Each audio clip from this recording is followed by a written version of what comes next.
The Acid Left is a project run by cultural theorist and curator Mike Watson and artist Adam Ray Adkins at the intersection of politics and aesthetics, centering the power of the creative spirit and the need for people to take an active role in determining how production is organized. We welcome you to turn on, tune in, and shape a future collective reality.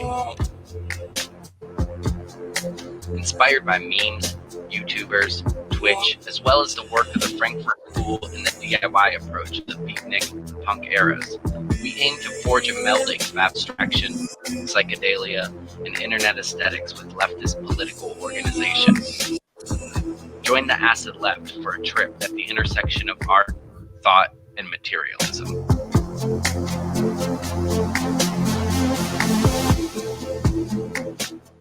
Actually, I wanted to first play a little video which is supposed to set the tone for our exchange, and it's kind of a joke in a way. It's the beginning of a brilliant interview called Face to Face with Gustav Jung, with Carl Gustav Jung, and we're not actually going to see Jung even speak, but I just like the way it's set up, and it's supposed to lead us into like a similar kind of like, you know, calm, civilized exchange. But we started it actually a bit hectic because we've been worrying about tech for the last 10 minutes, so I've kind of come straight into it, not at all in the spirit I intended to foster. But let's watch the video, and that can maybe like get us in this headset. So I'm going to start now.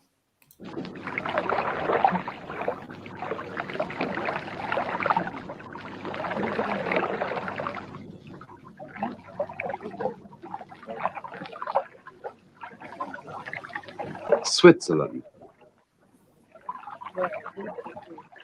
Carl Gustav Jung. Born in 1875. With Freud, one of the founding fathers of modern psychology. Still working at 84, he is the most honored living psychiatrist, and history will record him as one of the greatest physicians of all time.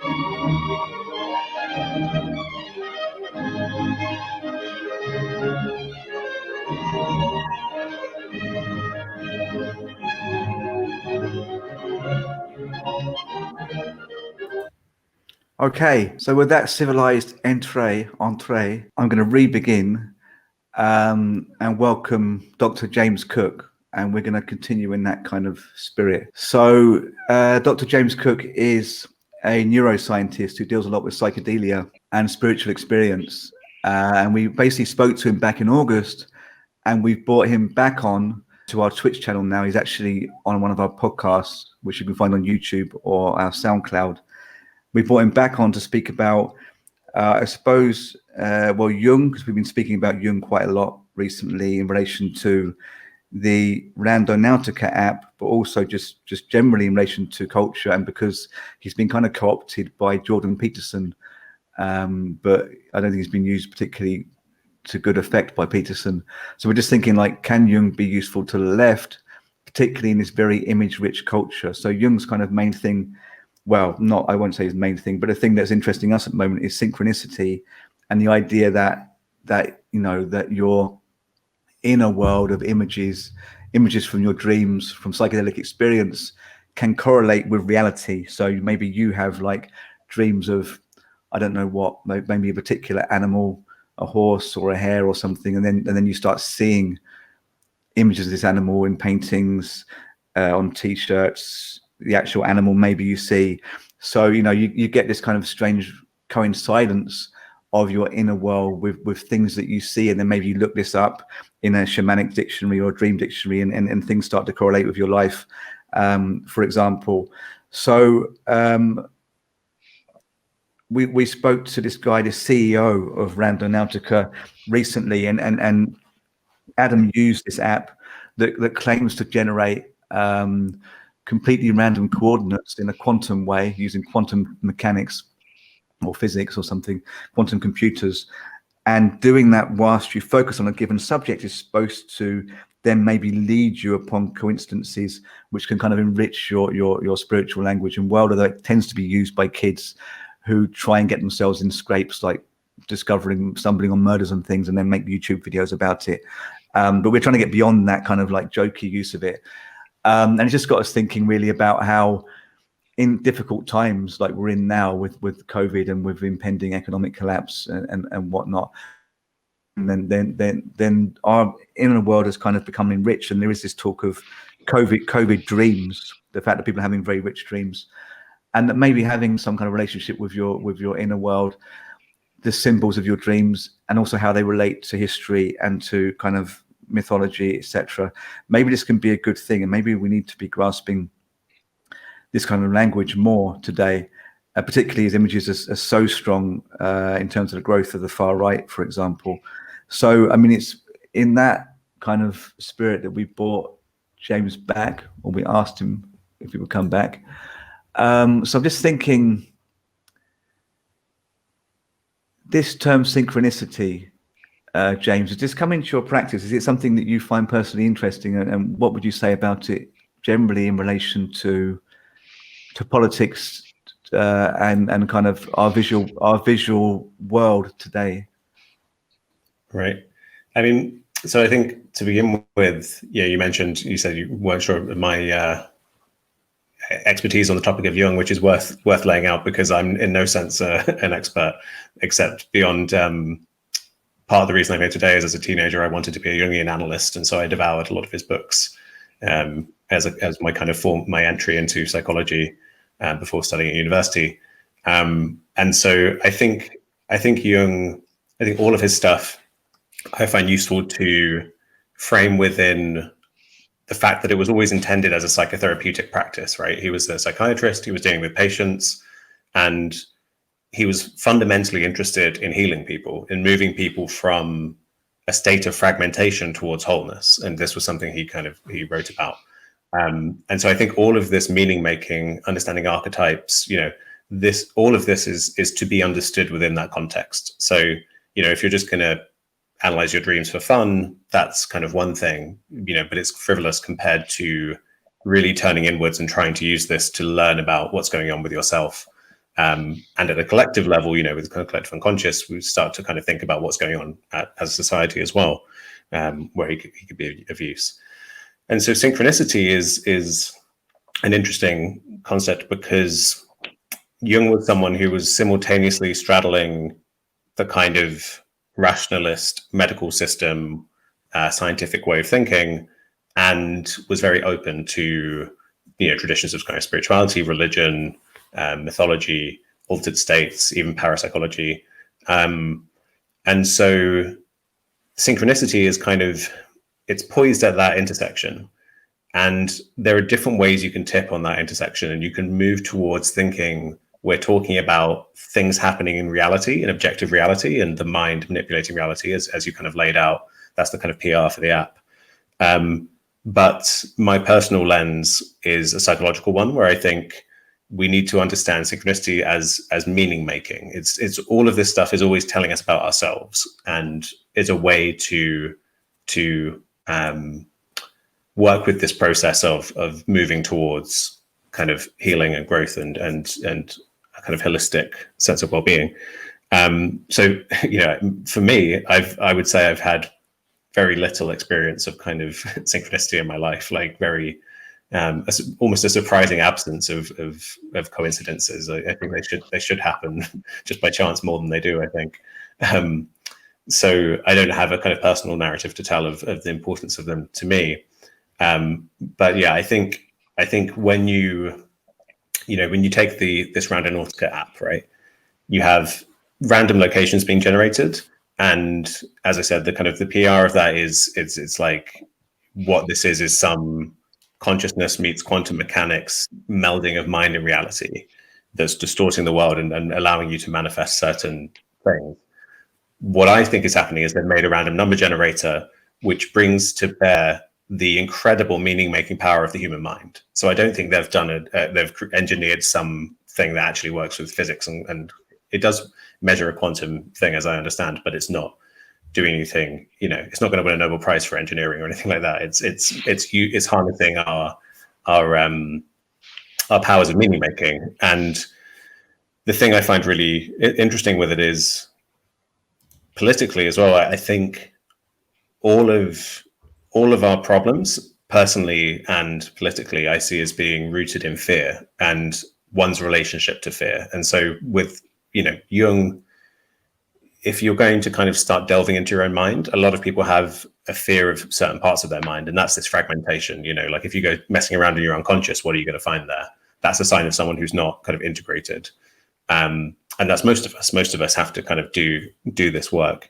And so with something like this, and then also at the societal level, I think a desire for control and keeping us in patterns, kind of systems of control, is also comes from fear of what would happen if we were truly free. I know you're both big fans of Mark Fisher, and I think it was in Capitalist Realism. He opens the book by talking about the specter of a world that could be free. This idea that true freedom is actually this terrifying thing that's kind of haunts the people who would rather keep everything under control and under lockdown. So with the synchronicity and with the Randonautica app, I feel like, if you Google it, the first stuff that comes up is very fear-mongering. It's a lot of kind of parental associations saying, don't let your kids use this app. It's dangerous, or send them to unsafe locations. And it's incredible to me that you've got an app that's sending people to random locations, encouraging people to go out and just break out of their patterns in the simplest way imaginable. And it evokes this collective fear we have. So, speak of like Jungian archetypes, like this is something truly collective that impacts our lives, that we start to enforce with each other. Like, don't use the app where you go to a random place. So I think all of the fear, all of the worries that this might be actually bending reality and making weird stuff happen, I think those are statistical like inevitabilities, and then we all start to make myths around them. If 1 million people use the app, it's a near certainty that a 1 in a million event is going to happen, and then that's the one we all focus on. I want to. Okay, yeah, no, you go. Then I'll I was gonna say thank you for that answer, because you hit on like pretty much everything that we want to unpack in there. So that's an interesting like way of just like really, you got archetypes, we got synchronicity, we got shadow work. And those are like the three main Jungian points. Right. I've only been reading up on Jung a little bit recently. I read his synchronicity work yesterday and today, and what I think is important to realize is that he does strongly make the distinction in his work between coincidences and synchronicity. Right. And that point being there, like you said, about meaning to the individual and on a larger scale, how it can tie into the societal structures.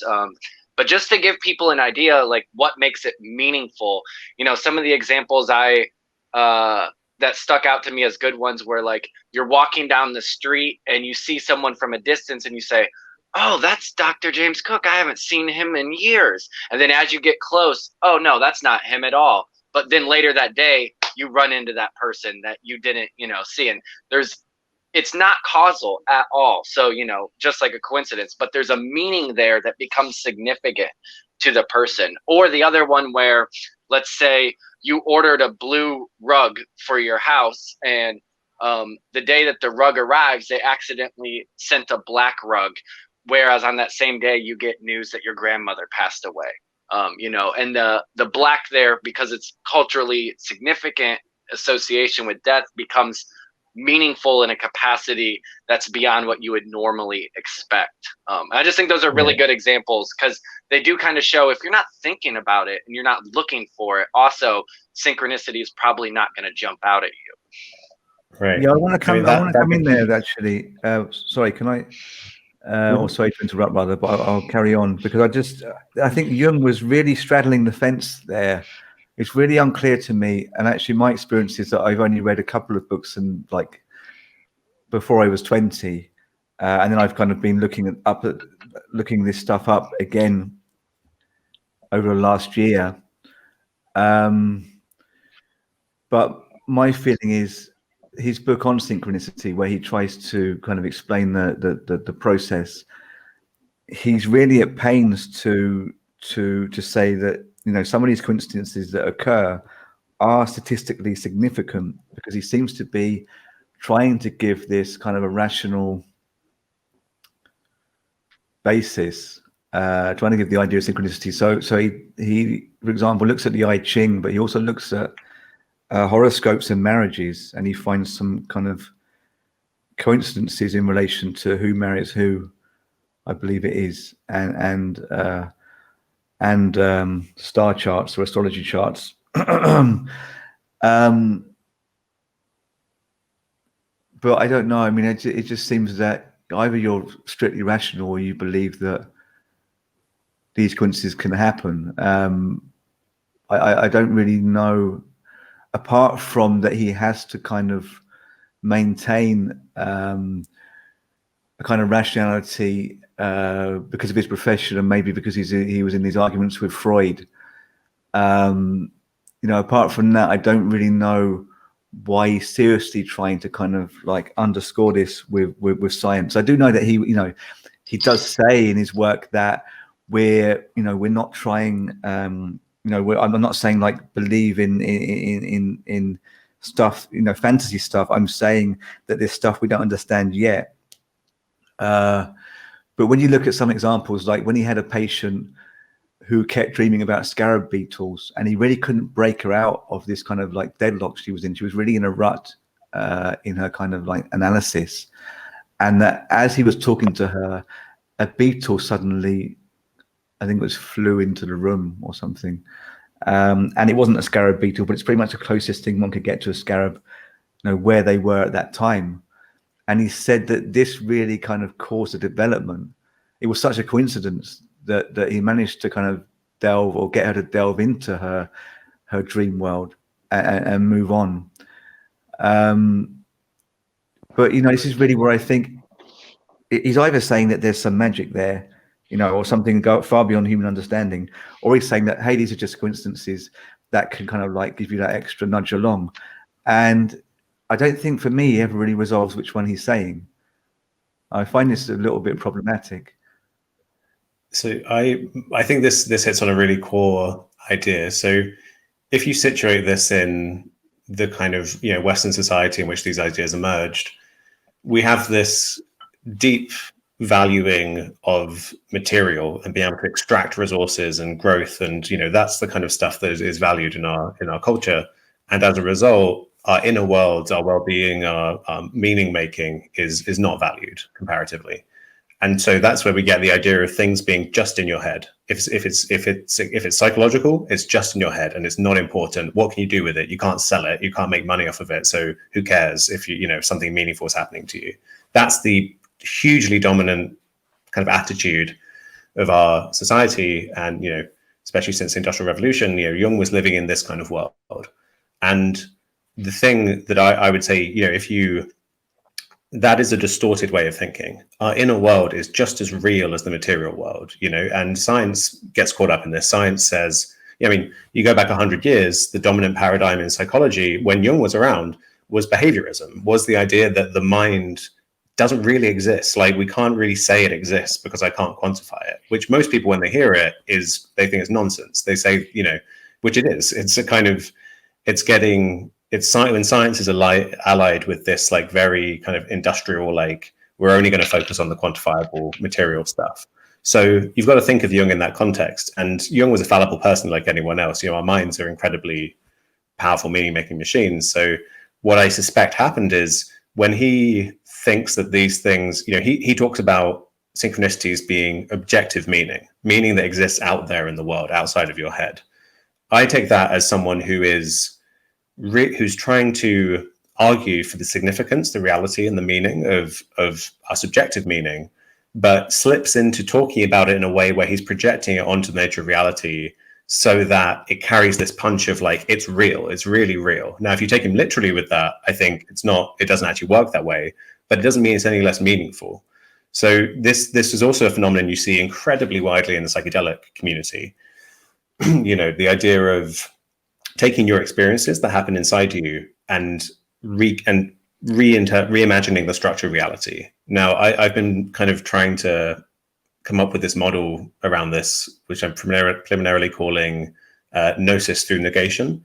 And the idea being that, kind of in a Buddhist kind of way, like with psychedelics and with spiritual states, you can learn things about the structure of reality, but only by cutting through illusions that you have. So if I think I'm truly a separate individual, truly autonomous from the rest of the world, I can see that's an illusion and realize that's not the case. But I'm not kind of gaining new knowledge as such, but I'm cutting through an illusion of the world. And it leads you to this kind of wordless, non-conceptual mystery of reality. So that's all the good stuff that I think is literally where, like, you can get knowledge about reality through inner experience. But then when it comes to, there's the other side of it, which is a kind of where there's a lot of projection of one's meaning onto reality. So you get people, you know, I spoke with Bill Richards, who's one of the people who's been doing psychedelic research since the 60s. He did it. He was the last person to do it in the 70s, and he's a, you know, huge figure in this area. And he argues that the core of the psychedelic experience is to realize that reality is made of love, like love is some kind of substance. Now, I don't think that's the right way of thinking about it, and similarly, you have people arguing, it's very popular to argue that that reality is made of consciousness. And in both of these cases, I think you're having deeply profound experiences about the nature of your own mind that relate, you know, and because your mind is real, it does exist, it's really happening, to in a mind that's been conditioned to devalue internal experience in our inner world. There's this kind of this very subtle slip that happens where you project it onto reality and you say it's real because reality is made of it. The material world is made of this thing that I value. It's made of love, or it's made of consciousness. So therefore, you materialists have to believe me that this stuff is real. So I think this is, it's also, you know, it's not surprising that very intelligent people fall into this way of thinking, because it's the way our minds are structured naturally. You know, most materialists, most scientists think the world is made of hard stuff. You know, if I hit the table, it feels hard. But if you delve at all, you realize that it's not. It's made of a kind of flux of energy. And the sensation of hardness is actually something that appears in consciousness because my hand can't pass through the table. And so I'm getting this message, this subjective feeling of hardness. So even there, in our everyday life, we have this projection where we think reality is made of this stuff. And so in the same way, I think Jung I think it is something subjective. It is a coincidence to which we attribute meaning. But yeah, so he's kind of projecting onto reality. And the final thing I'll say is, you're talking about the scarab beetle example. We're these like complex systems. And so chaos theory is an important component of understanding how we operate. And sometimes if you're stuck in a rut, all it takes is a surprising anomaly, like an outlier, to shift the state of the system. So even if the scarab beetle was just a coincidence, you know, you have seconds are going by constantly, right? And so once a million seconds goes by, you could have a 1 in a million chance of something happening. But that could happen and just could be exactly what you need to kind of shift you out of your rut. So I don't think there needs to be the kind of magical thinking way of thinking about this. I think you can understand it psychologically, but to understand it to still be deeply meaningful. Yeah. I know, I think we're going to go through, we wanted to get some of your reactions to memes that we thought were useful, or like are also just like what's representing Jung on the internet and stuff like that.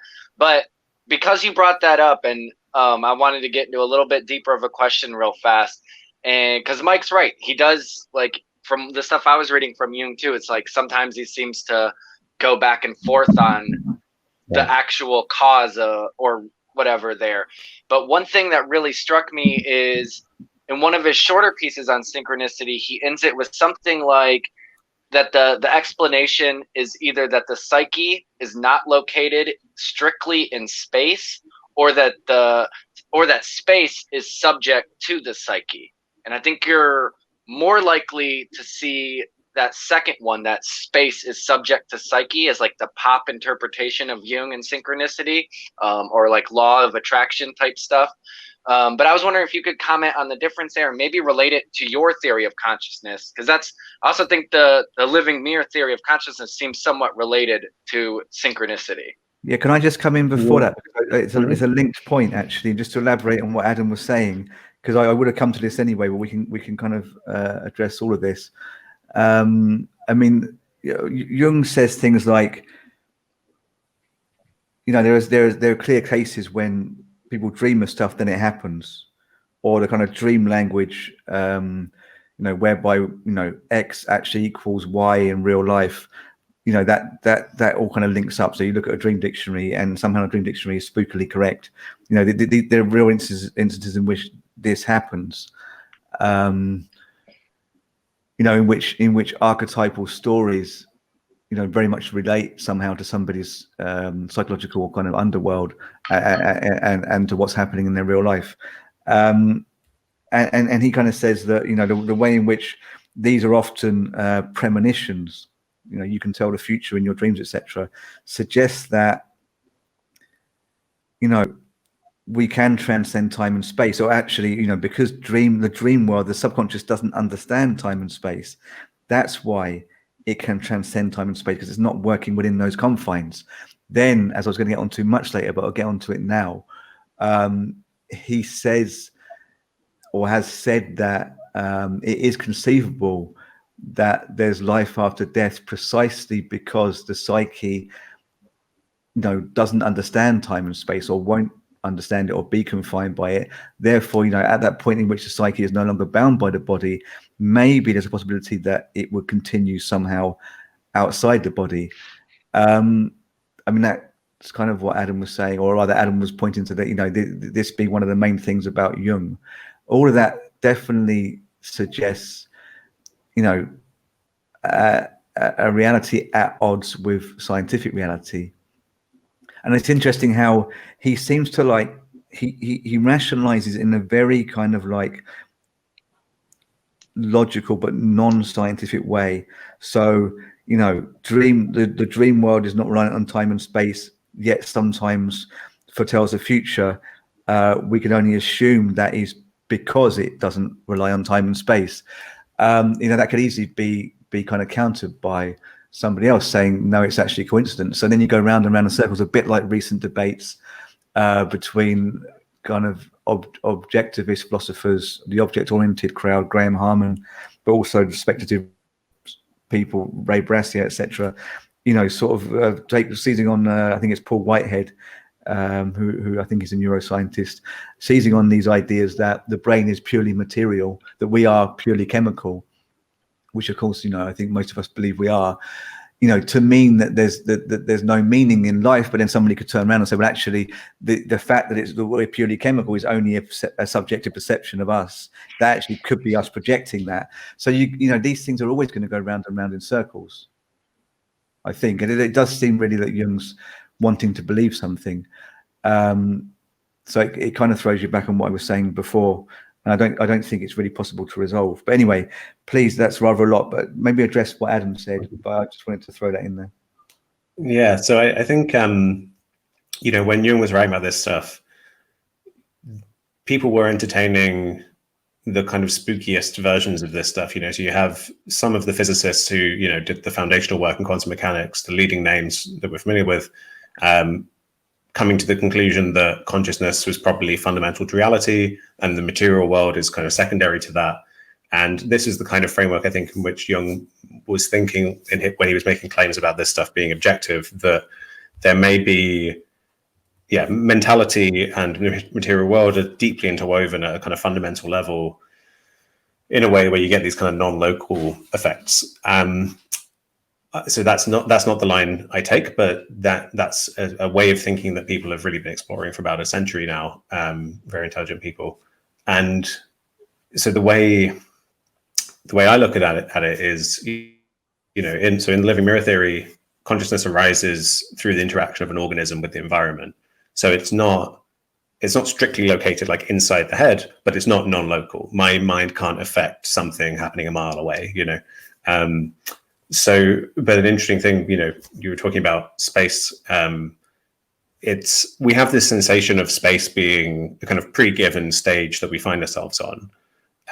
But the kind of mainstream physics now kind of thinks of space and time as emergent from, whatever the basic structure of reality is, whether it's strings or whatever, is probably has more dimensions than 3.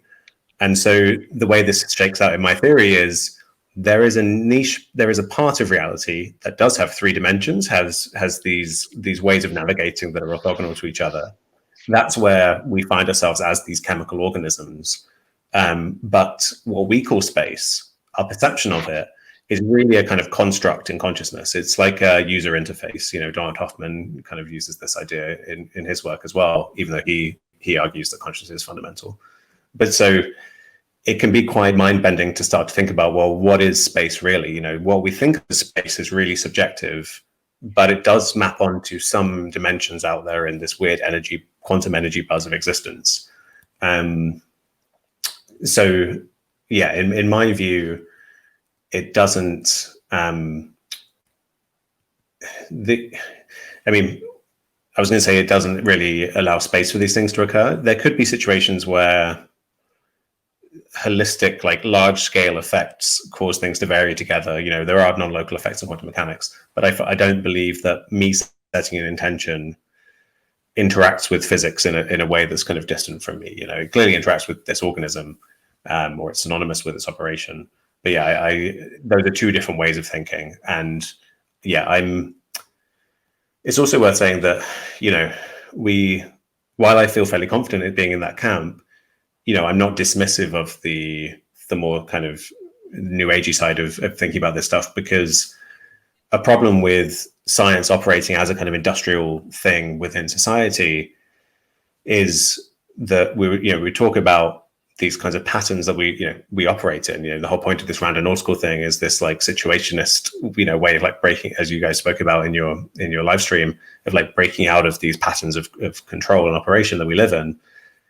Scientists and the game of science is the epitome of that, is the epitome of regimented, regulated kind of, you're pushing at the boundaries of knowledge, but you're doing it in this incredibly skeptical kind of, in this way where you're really not open to things that are paradigm shattering until they've really kind of pushed in your face. So I wonder, part of me basically says, I don't believe in paranormal stuff because as a scientist, I would know if it existed. The papers would be in front of me. People would be winning Nobel Prizes for it. So that's one part of me says that. But then the other part of me says, well, who's to say how much the bias against it really does suppress valid scientific data on this kind of stuff? So that's where I sit with it. I think I'm on the non-magical side, but with an openness to I won't be surprised if before I die we have a huge paradigm shattering event that restructures our understanding of reality. Okay, I just want to, because I don't think we'll solve that right now. But yeah, I understand those points. I suppose Jung was a little bit more to actually there may be this spiritual stuff and maybe the science is a bit wrong. But I think he was able to kind of do that at that time. I don't know how it'd be taken if he was trying to state that today. But I just want to think about now the internet and how we relate to it and how it may affect our mental well-being. And there's actually a meme. I don't know if you can see that, James. Yeah, I'm trying to read it. Hard to see. Yeah. It says basically it's this trad girl. It's just one of these variations of the Wojak meme, a crude drawn cartoon. And she's saying to Instagram, which is depicted with octopus legs, but only 6 of them. But anyway, it's Instagram. I suppose the point is it's like got all these legs because that's the tentacles of Instagram that can reach out. It's like this Cthulhu-like monster now. And draw you in. Or maybe it's Cthulhu-like. Yeah, okay. It's Cthulhu, and it's like, it's kind of monstrous and it has many tentacles, and it can kind of grab you and draw you into its kind of evil digital world. And she's saying, you've ruined my life. And it's saying, I'm literally an algorithm designed to maintain your attention by learning your behavior. I'm literally one of the most fascinating tools for collective and personal shadow work ever created. That is only if you can learn to recognize that you aren't disturbed by social media, you're disturbed by your own reflection. Okay. So, I mean, I think it's pretty accurate that we kind of discussed it on a personal level by a lot of what's going on the internet, but it's only, you know, on a technical level, it is literally, you know, the algorithm trying to match what we're interested in. Actually, though, if you watch that social media documentary on Netflix, number of people working for Facebook, The Social Dilemma, a number of people working for Facebook revealed that the algorithm actually also tries to kind of wind you up a bit and just generally agitate people, because that's what gets them kind of hooked into the internet. So, you know, there is a case that it's not just reflecting you back, it's kind of throwing stuff at you that is likely to kind of wind you up. So there is that aspect as well. So we can work with both those aspects. But I think, you know, it's a safe bet that if we're seeing, you know, X thousand images a day, I suppose it depends on who you are and on your internet use, but we're seeing more images than we ever were. And Jung was talking about the power of images. That, you know, there are these archetypes. So like there are image archetypes, which are like the image form of ideals, ideas that we carry in the human mind over the ages. You know, you know, Jung basically said that these, when ignited, can be very powerful, and they can kind of unbalance someone, or they could lead them to kind of you know, moments of realization. If we're having these kind of archetypes potentially thrown at us constantly and apparently randomly, although that's open to debate, obviously, depending on how algorithms work, you know, but this is potentially destabilizing, though, and it seems apparent that the internet isn't good for people's mental health for many reasons. And there's actually also, you know, a spiritual aspect on the internet, not the spiritual aspect I'm talking about of, you know, somebody has a horoscope site, or somebody says they can read your tarot online. You know, this kind of stuff. You used to maybe get leaflets in London through your door saying, you know, I can get rid of bad luck or whatever, you know, from some African guy or something. You know, you get these people on the internet saying, give us some money and I will find you true love. I mean, that's always been there. Everything that exists in the real world is on the internet, especially where there's potential to make money. But I mean now the kind of cool end of the internet, or the end of the internet that thinks it's cool. Meme people who make memes, kids who make memes, have started getting into like magic. You've had the Tik Tok witches of last summer who apparently tried to hex the moon. I don't know if you saw that headline.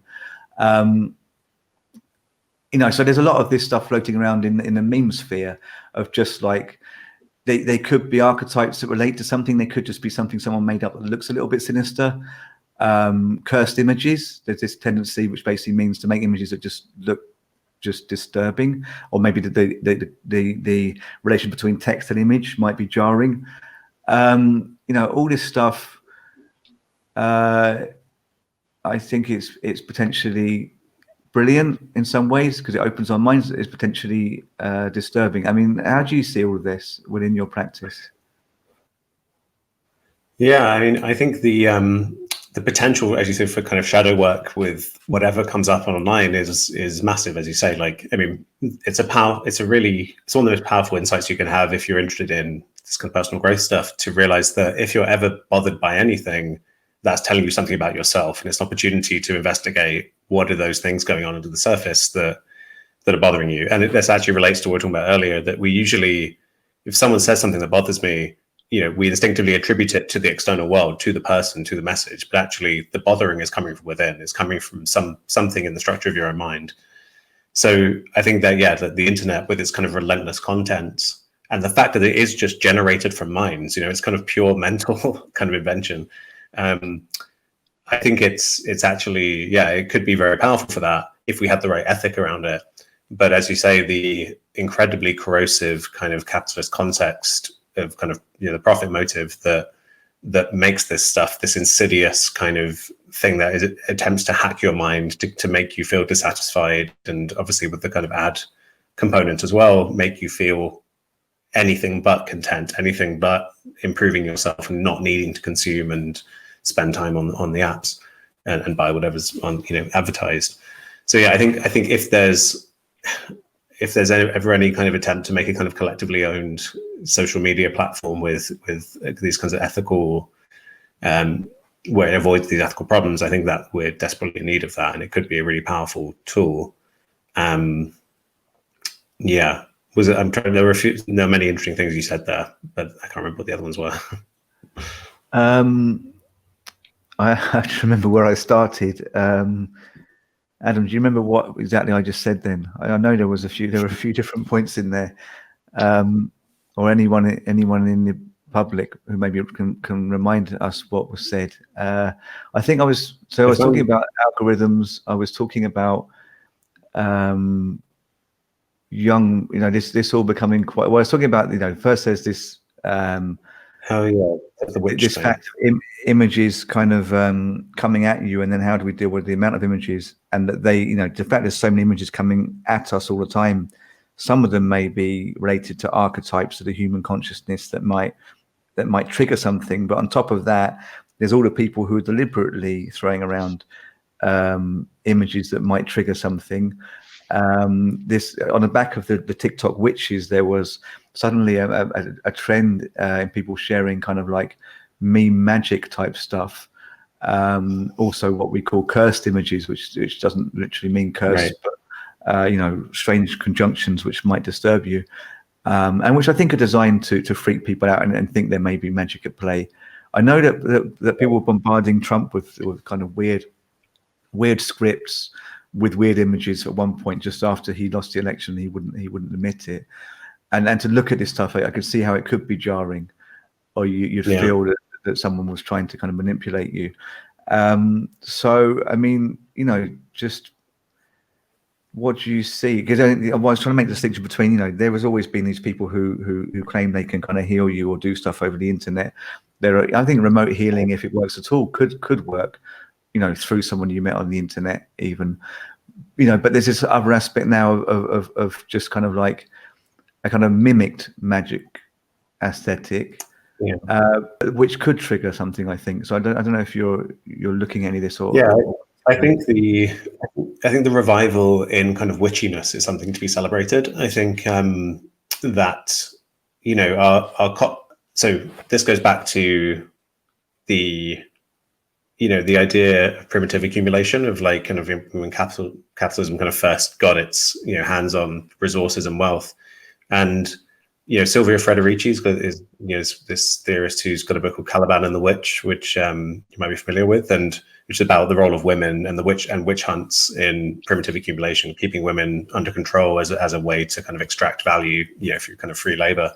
And I think there's something really profound going on there, where there was this transition from a more balanced way of being, where we have an interest in the objective material world. We go out, we get food, we build houses, we do all that kind of stuff. But then we also turn inwards. We engage with the non-rational, maybe, there's kind of plant-based shamanism and many indigenous cultures, there's an engaging with meaning making. And so with witches in Europe, you had, women who were the kind of keepers of kind of mind-altering substances, and these kinds of traditions going back seemingly to the ancient Greeks. There's this wonderful book that came out this year called The Immortality Key, tracing the idea that women from the ancient Greeks through to the kind of early Christian cults were kind of preparers of like psychoactive potions. And that's where the kind of Christian wine comes from a kind of perhaps spiked with ergot, like LSD-like substances. And so I think there's the revival now, I see a lot of online of a connection between leftism and witchiness on like Instagram. And I think it's actually tapping into something really important, that it's a kind of rebellion against the strictly rational, consumptive, like, consuming and just valuing resources. There's this turning towards meaning making. And so, we're raised to, if you think of how the image of the witch is not as a medicine woman who can help you, right? It's as this thing to be kind of feared and demonized. And it's seen as the kind of epitome of magic, right? Like stuff that's the antithesis of science. But, there's intuition is a hugely, like, our ability to wordlessly perceive patterns is like the foundation of our minds. You know, most animals get by without language, and language is the foundation of rational thought. So when we deny these practices that can't really be understood strictly in like rational terms, when we deny their existence, we're basically ignoring the fact that most of our brain is dedicated to this kind of intuitive pattern recognition. So I think it's not it's actually compatible with science and with a rational understanding of the world to embrace the non-rational and the kind of, you know, witchiness. So I think that's a really positive development and an empowering thing for many women who resonate with that tradition and men. But yeah, then finally on the hexed images, is that what you call them, or cursed images? That was it. There's an interesting, to bring back to the shadow work thing. There's people. So there's this phenomenon where people who have experienced certain kinds of trauma often find themselves, especially if it's interpersonal trauma, can find themselves going through the same thing again. You know. Victims of certain kinds of abuse can find themselves in situations where that abuse is more likely to happen again. Or like more commonly, issues of attachment in childhood tend to play out in people's adult romantic relationships. And you can understand that as like the shadow side, the issue that was never solved, that you never really figured out. It wants to get figured out. It wants to do this shadow work. There's some part of you that wants another chance at this to really figure out and get it right. And so I think with, you know, so growing up, I was really interested. I really enjoyed in British comedy. There's this kind of strand of incredibly dark humor, especially the work of Chris Morris. And there's a show he did called Jam that's just incredibly disturbing. And that I look back now and I say, what was it that made me so fascinated by that? And there's a certain thing where I think you see these cursed images and these things that are kind of associated with the deepest parts of one's shadow. And there's this morbid fascination. And so I think if people are using them, if they're weaponizing them, then it's not ideal. But if people have this ethic of seeing opportunities for shadow work, then I think that actually could be a useful development as well. Oh, that's a great quote. Yeah, this is a quote. So until you make the unconscious conscious, it will direct your life and you will call it fate. Right. That's exactly the point. Yeah, so I think it ties to what you were just saying. And when I'm thinking about this also on a kind of macro level, or in terms at least of group expressions about politics, the way in which for Jung, archetypes, but also historical situations can kind of suddenly explode onto the public scene. He really was referring to fascism, and he also kind of foresaw the emergence of fascism and the coming of World War II. He actually said that he knew something bad was coming because he could see in people's dreams. People were having these same kind of dreams of impending war. Of course, I mean, you can doubt that was really relevant that they were having these dreams, but he said that he saw this. And I think today we're seeing a kind of an emergence of kind of group subconscious forces. What Jung would say basically is that you get archetypes, but you also get historical narratives that are embedded in the human consciousness. Now, what I find interesting here is he saying that we're all tapping into one kind of God mind? Is he saying we're tapping into like an ideal in the kind of Platonic sense?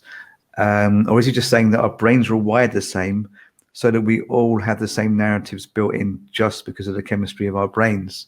I don't really know what he's saying there, but in any case, he's saying that we have the same shared imagery and narratives, and the kind of bad narratives,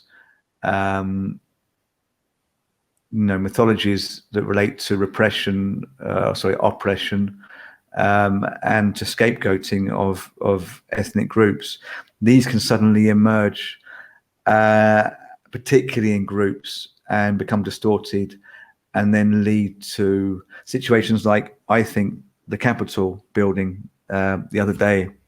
And I think it's interesting about, you talk about what happened on January 6th in the Capitol, the storming of the Capitol building, how this kind of bad energy growing up on the internet, developing on the internet, suddenly kind of burst out onto, the political platform the national American political platform, but also quite literally, the national platform, the Capitol, the steps of the Capitol, the building itself, this kind of so-called sacred space. And you're literally seeing these conditions that Jung describes, but it's coming through the internet. You're having this kind of like this space where you can say anything. People start to kind of pour out this negative imagery, which is coming from somewhere in their psyche. But then you're having that literally manifest in reality. And you have the guy with the horns, the self-styled QAnon shaman. These kind of images emerge, which then kind of feed back into the archetypal system somehow, or into our image repository. I don't know what you make of that. I mean, I suppose one of the main questions in there is, do you think Jung is saying that we're all tapping into like a God mind or a repository? I mean, how are our brains linking into this kind of storage of images and possible histories? Yeah, I mean, my strong instinct, because I see it's the most plausible, is the third option you gave, that our collective history basically is what imprints this within us. So, you can think about this in a very biologically plausible way, in the sense that if I see a snake, I'll probably freeze and, keep away from it. And you probably will as well. We both seem to have this module in our minds for kind of fearing snakes. There's like an interesting story of some apes that live on an island near West Africa, and there are these caterpillars there that have the kind of red and black stripes of snakes, and the monkeys stay away from them, the apes stay away from them because they look like snakes, but there haven't been snakes on that island for many, many years. So there's this interesting thing where the ape is going like, snake, and then be like, wait, what's a snake? I've never seen a snake in my life. So these things are very powerful. And, we take the archetype of the mother, right, is something in Jungian psychology, and clearly we have imprinted abilities to kind of orient towards a caregiver and receive care. So all these things seem to really exist in a very neurobiologically plausible way. And I think part of the reason people on the left might struggle with Jung is this is kind of the opposite of a blank slate model. He's saying we're not born 100% malleable. We're not born with no pre-existing patterns. If we want to recreate the world, we might wish that was the case. But I do think that the evidence suggests that there are, we are biological creatures with some kind of, momentum behind us in certain directions. And the problem is, as you mentioned, people like Jordan Peterson and people on the right have hijacked this kind of way of thinking into being incredibly regressive and arguing, taking their just absurd fantasies about gender roles or whatever, and making this kind of fallacy of saying, if there's some pattern in our minds, or first just making up whatever pattern is in the minds that they want to be there to justify their aggressive aims. So it's had this bad legacy. Similarly with Darwin, I think Darwin's theory is incredible and powerful, but it got misappropriated for these kinds of regressive aims. And instead of focusing on mutual flourishing in nature, and like something like photosynthesis doesn't harm anything. It's a kind of pure good. Instead, you have this focus on like the gladiator show and life's a competition, and so it's just this kind of meaning making that happens through these people who want to bend these scientific theories to their own aims. Were you going to come in there, Adam? Well, I was going to say, I think it's interesting that you brought up Darwin there, because you're right, because that's a minor part of like Darwin's theories that gets extrapolated into being like the main thing that people talk about. And I think you can kind of relate that to Jung a little bit with like I mentioned earlier, like this pop version of him, which kind of leads itself to be like, oh, well, if you want to be rich, focus on money and it will come to you, which is clearly not what Jung is actually saying. But if you want to, sure, I guess you could see it there. I think to comment on what Mike was saying too, I think you can see this unconscious that we need to make conscious as well. Otherwise, we'll call it fate in a collective setting through like epigenetic or through like trauma passed on through epigenetics. That's and you see that meaning making in the same way there through long periods of times. Yeah, you structure the very thing that makes meaning to look for it in a certain way, so that it ends up perpetuating, systems of violence and domination, as those were older systems that was based on, and keeps going to the point where you have people that even live shorter lives because of their great etc grandparents experienced something in the past that like maybe wiped out the majority of their village or something, and you see traces of that throughout their whole lineage. That's a really important point, I think. Sorry, you go. No, I was gonna say it's kind of similar to the way Chomsky talks about the inherent structures in the brain that lead to language as well, as not being like, of course you don't have a preset language, but there's something there that allows language to develop.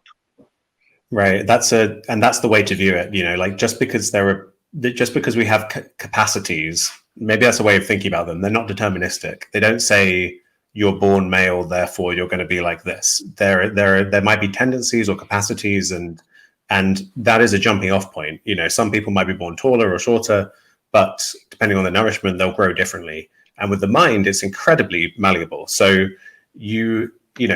again, people who are arguing for regressive ideas will suggest that it's determined, but just because there's there might be some biases in the initial starting point, it doesn't mean you can't change society, change the world to morph it into whatever would be best for human flourishing. And you're absolutely right on the intergenerational trauma point. So my family were kind of working class East London kind of immigrant mix of kind of Jewish and Irish and Russian and all these things. And when I went to university, not only was there the alienation and the struggle of not having been prepared for it through class, but also I was dealing with trauma, which is the stuff that's now thankfully been addressed through psychedelics, dealing with mental health issues that made me feel like I was not capable of functioning in the same way as peers who didn't come from the same kind of background. And until I understood that having a Jewish grandmother who grew up in the streets where the British Fascist Party marched, and my great grandmother fighting in the Battle of Cable Street, this like anti-fascist kind of fight against them, like that her stress and trauma growing up in that situation affected my parents and then to me. That was the liberating thing, is understanding that and healing from that. And so I had no idea that was there. I just thought, I get depressed sometimes, but it was all entirely unconscious, and unconscious in a way that's intergenerational. So that, then we get back into this Jungian idea that it's not just your mind. You really are connected, not only through your family, but through culture and to world events. My mental health was impacted by the Second World War and this anti-Semitism in Britain at the time. So I think that's a really important point. I think that's interesting. I just want to ask, that touches on something that we get into quite a lot because we're discussing Mark Fisher's work in reading groups we're doing. And he talks about how mental health can be caused by your social circumstances. And there is actually a kind of real movement against, for example, mindfulness in some corners of the internet amongst leftists who say that, the idea that one can just change the way they breathe or, focus on one moment at a time and suddenly you're going to be okay is basically just kind of some kind of neoliberal avoidance of the reality.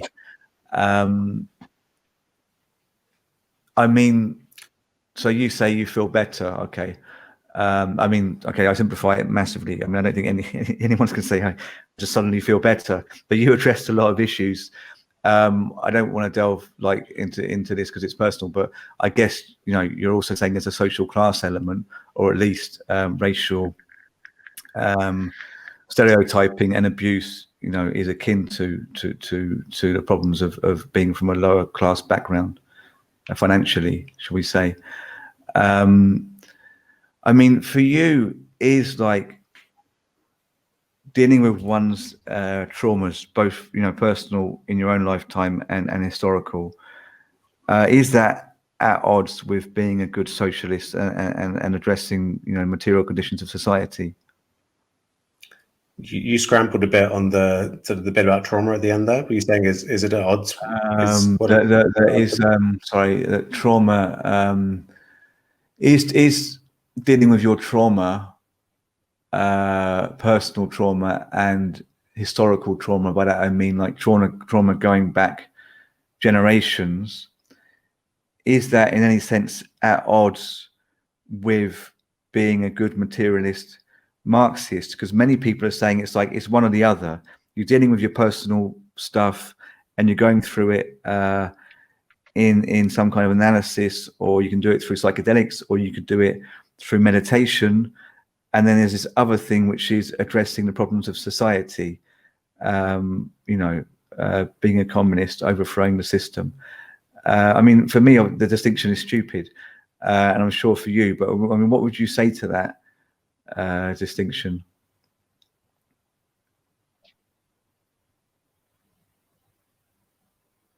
Are you talking to me, Mike?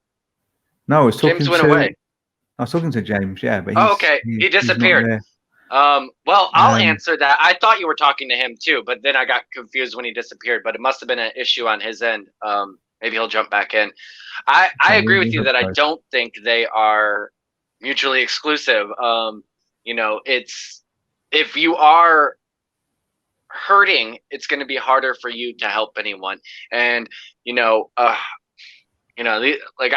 language here is clumsy, but hurting someone that it has facing trauma is going to have a harder time actually addressing other issues as well. Oh, there you are, James.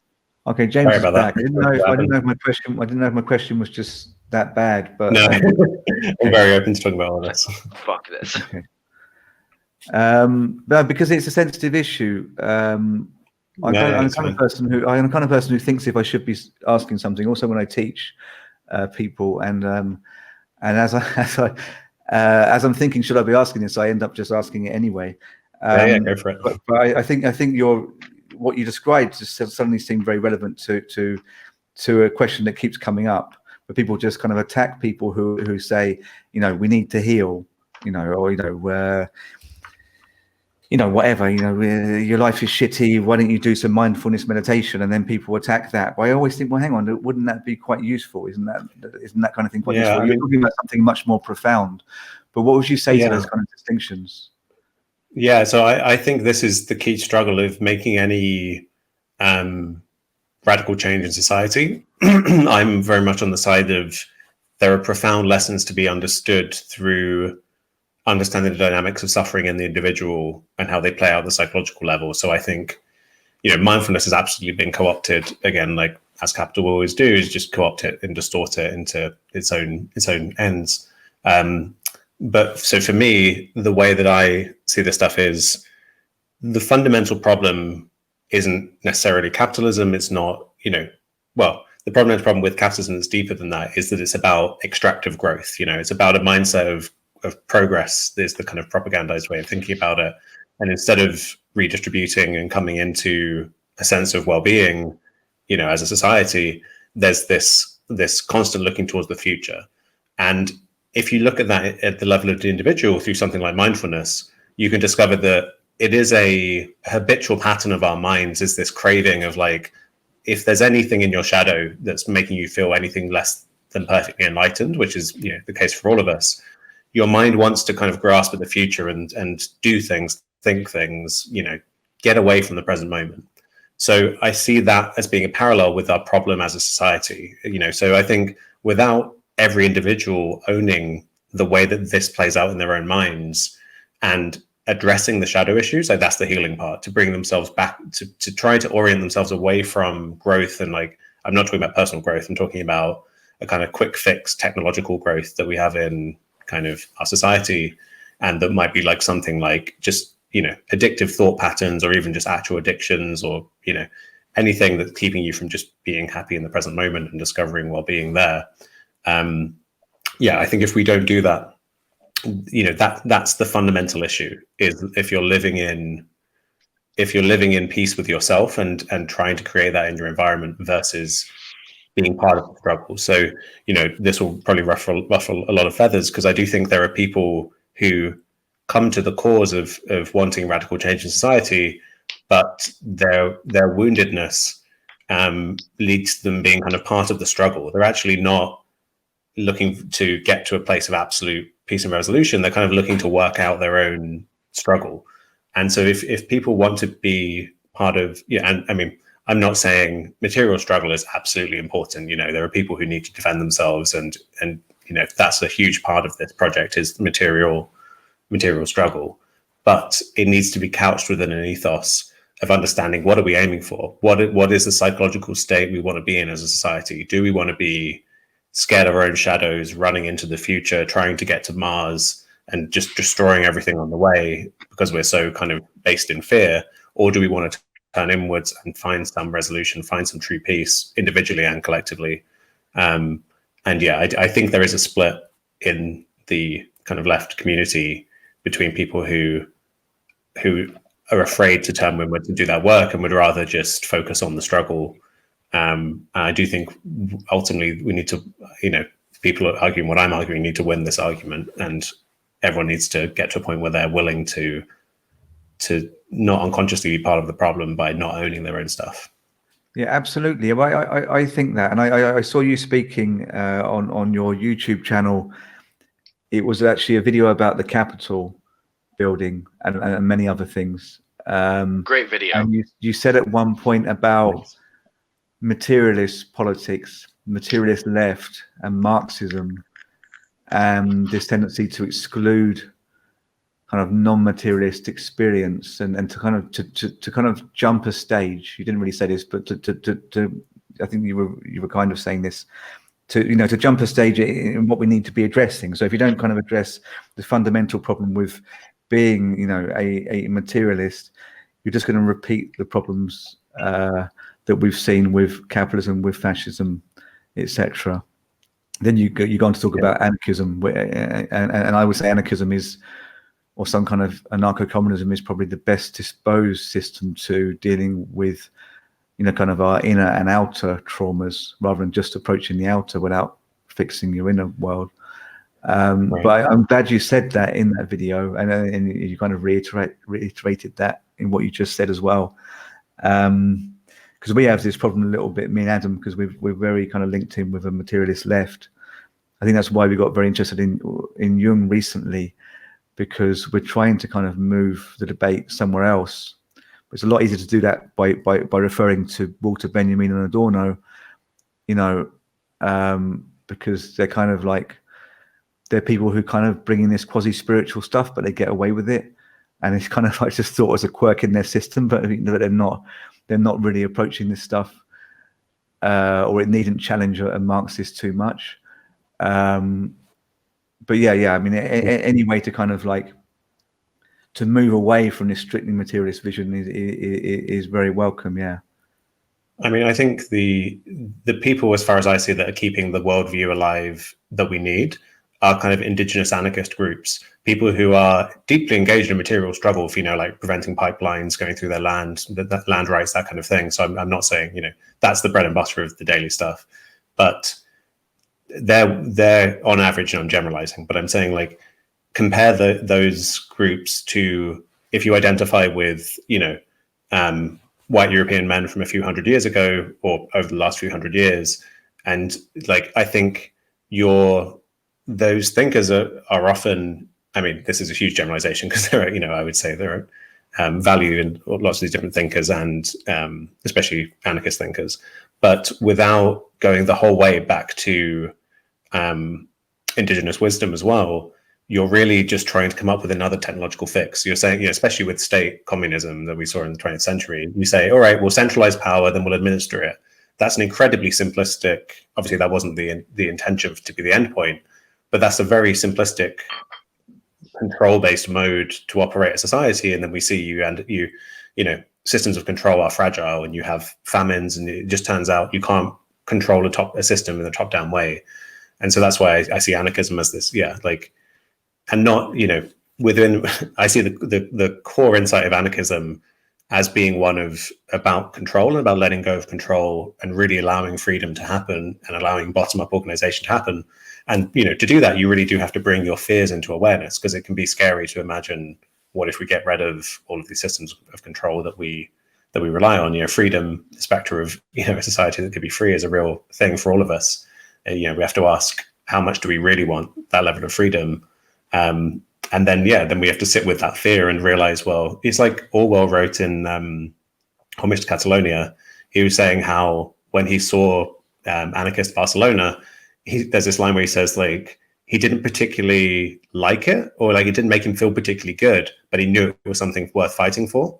And I think that shows exactly the ethos of, you can be like, as a kind of straight white guy from Britain, perhaps I'm in a position of immense privilege, and so on some level it could make me uncomfortable if I really thought about what would the world be like if you stripped me of all that privilege. My reaction is one of positivity. But if someone had that reaction of like, if a conservative had that reaction of like, no way do I want to live in an anarchist world, then what they should do would be, if they were, approaching this healthily, would be to see that fear, hold that fear, understand where it's coming from, and then make a kind of a rational choice about, well, okay, but clearly freedom for all is better. So my fear should not reflexively outweigh the good of humanity. But at the moment, we have this knee-jerk reaction where everyone, even elements of the left, kind of is the idea of true freedom is too scary, and we have to come up with some technological fix, some mechanism of control. And you even see this within anarchist circles, where there are so many different kinds of anarchism, because people can't sit with the principle of, well, it's decentralized, it's freedom, and that's the basic idea. Instead, it's like, well, no, it has to be this flavor, or actually it needs to be this flavor, and we need to make it explicit that it needs to be green anarchism, as if that won't just happen organically when people, if you let people be free, they don't want to poison the water they're drinking. People will gravitate towards an ecological anarchism. So I think that just understanding fear and our own relationship to control is what this is all about. And that brings us back to meditation, and because that's fundamentally what you're doing. You're in a state of letting go of control. You might feel like you're wasting 10 minutes of your day if you meditate in the morning, and that's the part of you really need to get in touch with and say, well, this is a protest. Like, I'm protesting the I can't remember who it was who said, like, you think society's thoughts, maybe it was Alan Watts or something, but like the voice in your head that says you haven't got time to spend 10 minutes doing nothing, that's part of the problem. That's part of the conditioning that keeps us on this growth mindset that's destroying the planet. So that's why I do think this framework of meditation is a really powerful kind of organizing thing at the center of all this. That's a really good point. And I like this idea of like, well, if you don't have 10 minutes to do nothing, then there's something wrong. Right. Like, yeah, that should tell you that you need that 10 minutes more than anything. Right. Yeah.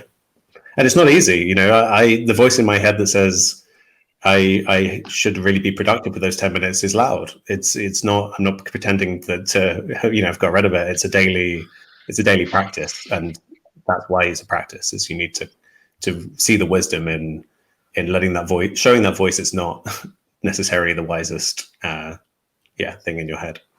I think that people maybe have a problem with meditation because it's not useful for something.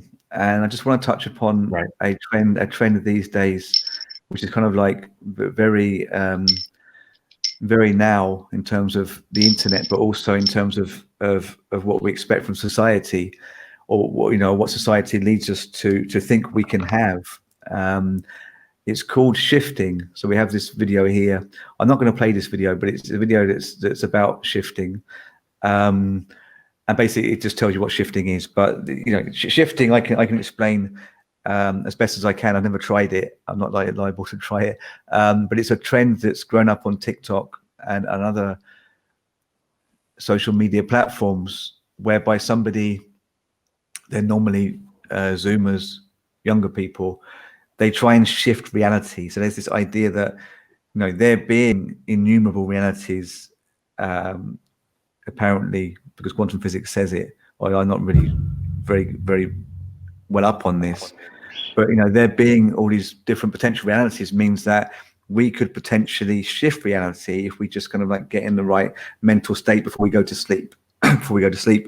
And there's a kind of practice of scripting the reality you want to land in, an idea that it doesn't have to be actually, something plausible based on the laws of physics in our realm. It could be any realm. So there must be a Harry Potter world somewhere, because there's just everything, everything that could exist does exist. Therefore, you could, before you close your eyes, dream about Harry Potter, and then you can wake up and you're in Harry Potter world, and you can actually be there for years before you snap out of it. And it won't affect your existence here. When you snap out of it, you're going to come straight back, to where you were when you went to sleep, or wake up the next morning. And people are doing this. A lot of young people are shifting, or they say they're shifting to different realities. We can just watch, not this one, but let's watch this. It's a guided meditation, so you can shift, I guess, into Alice in Wonderland world.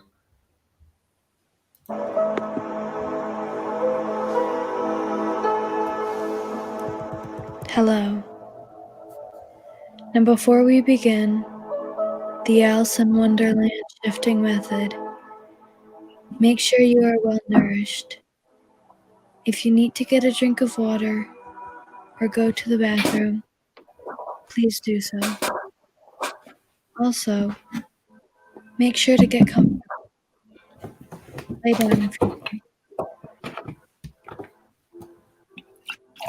Now I want you to repeat after me. Today, I will shift.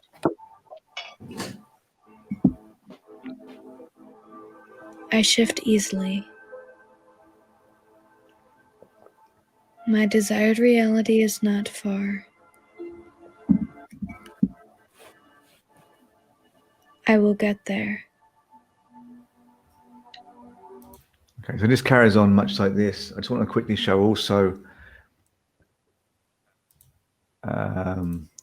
this video, which kind of gives an idea of the aesthetic, because there's this we've just seen, and it sounds like a lot of meditation videos actually, and there's also a lot of other ones that seem much more serious somehow.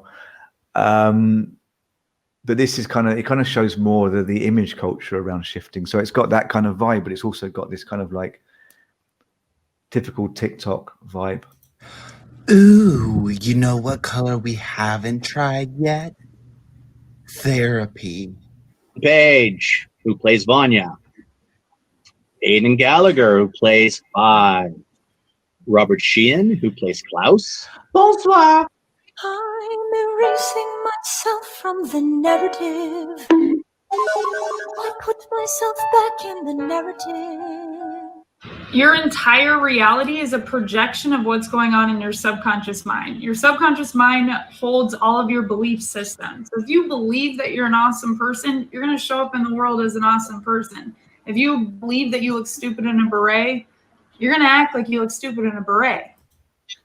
Okay, so it's just a lot of daft stuff. But what there also is you often get people who are shifted, and then they'll kind of wake up, or this is what you're supposed to believe, and they're in their room or something, and they're on TikTok, and they're saying, "Oh my God, I just shifted.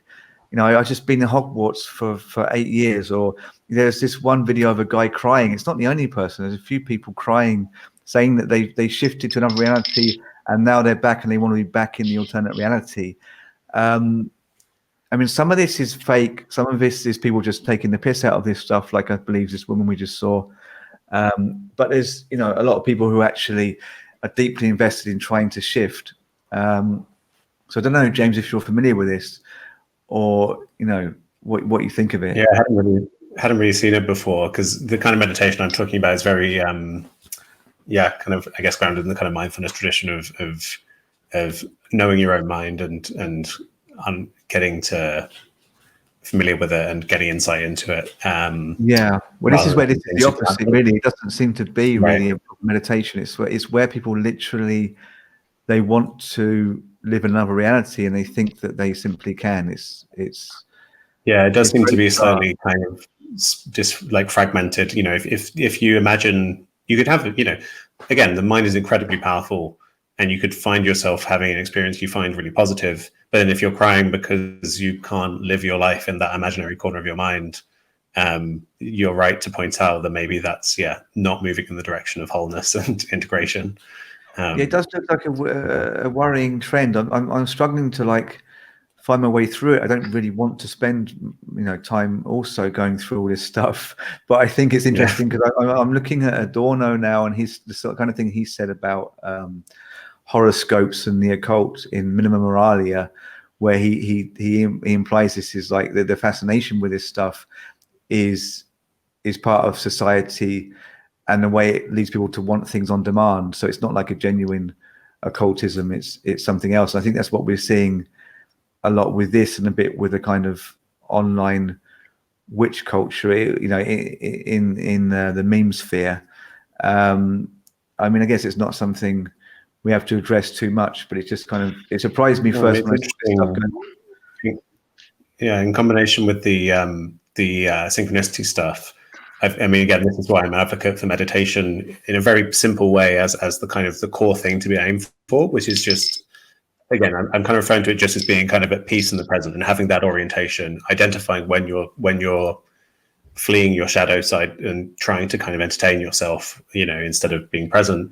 And so on the one extreme, you have a society that kind of treats us like machines, that doesn't really want us to have an inner world, wants us to just kind of be, mechanism of production. And so to start to engage with this stuff, to start to, see value in your own mind and all this weirdness is a step in the right direction. But then one can easily get lost in a kind of neurotic play of one's own mind, So if one becomes interested in all the weird stuff that came out about UFOs in 2020, which, there's interesting, weird things that governments have disclosed and stuff. If you can look at that and say, that's interesting, maybe I'll read about that for a bit.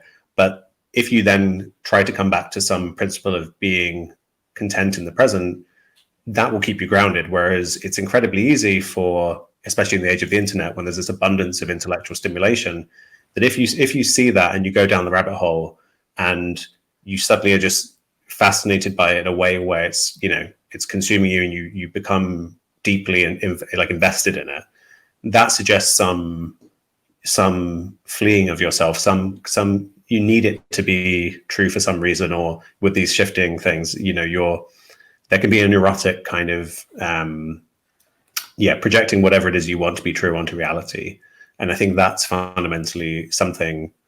It's kind of the mainstream society would say, just avoid all this stuff altogether. It's nonsense.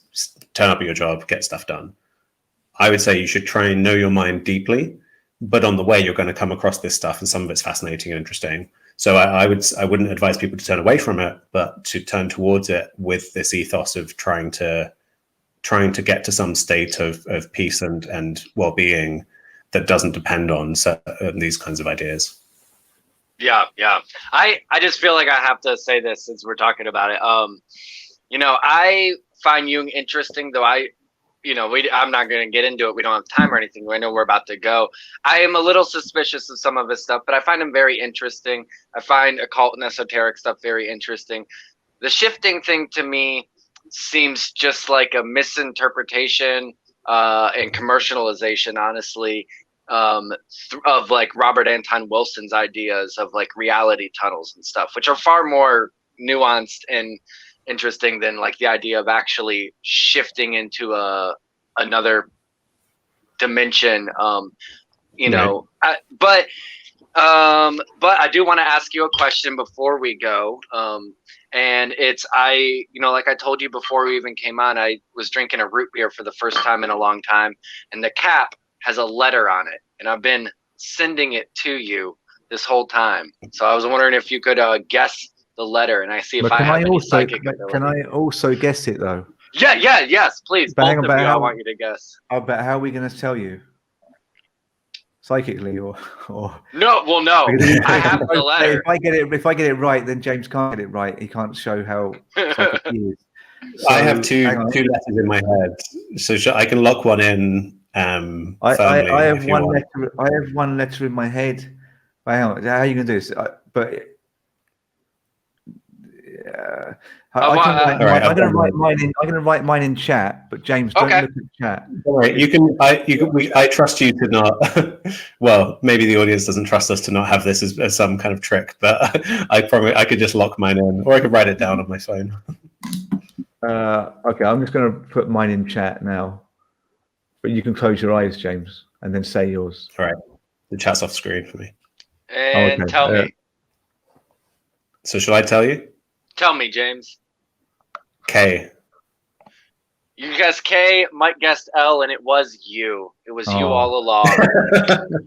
Perfect to end on. That was a good experiment. But if 1 million people did that, you'd get a lot of freaky coincidences. Yeah. Yeah. Okay, so that was a great chat again. Really a good one. Unfortunately, we have to stop. It was already 90 minutes. I'm sure we could have gone on a lot longer. Or rather, we'll probably never do that because we know who wants to chat for like 3 hours solid. But, you know, I'm sure we could do it again another time for an equal amount of time when the public might think it's time again as well. Okay. Okay, thank you, James. Thank you very much. Look up James on the YouTube, Dr. James Cooke, and hope to speak again soon. Yeah, thank you. Thank you, guys. Okay, so I'm ending the broadcast. Okay, guys, thanks for coming, everyone who's here. And yeah, come and find us here, YouTube, our Facebook, Insta, and just great. Okay, bye-bye.